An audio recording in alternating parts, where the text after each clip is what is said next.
Agora tá. José caiu desde o telhado, de uma altura de 7 metros, para não ter.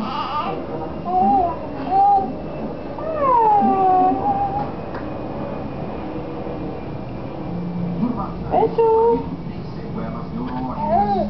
Foi declarado invalidez permanente. Em 2003, o seguro embutido no financiamento quitou o saldo do devedor do imóvel. Mas não o débito anterior ao acidente. A dívida não parou de crescer e em 2010 estava em R$68.000. Quer pagar para pode ser um real. Eu gosto de pagar.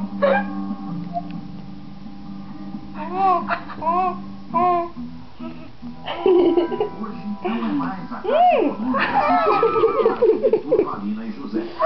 Para negociar as Eca, custa baba. Essa vai pro Faustão. o governo federal criou em 2001 a IGEA, Empresa Gestora de Ativos. Vinculada ao Ministério da Fazenda, a IGEA herdou financiamento de tipo de distorção com as mudanças na economia.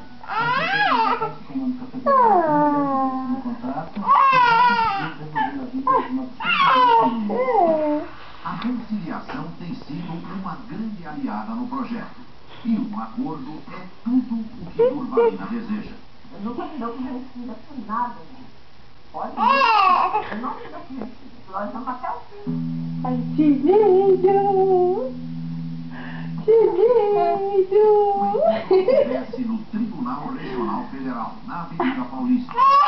Aqui, a conciliação promoveu nos últimos 2 anos 13.000 acordos relacionados ao sistema financeiro de habitação. As partes aqui encontram... Ih, eu achei a minha mão agora. No Tribunal Regional Federal, a audiência é diferente daquelas que você tem visto no programa. Oh. Tem muitos que tinham razão, Eita. razão. Aqui a nossa função, a nossa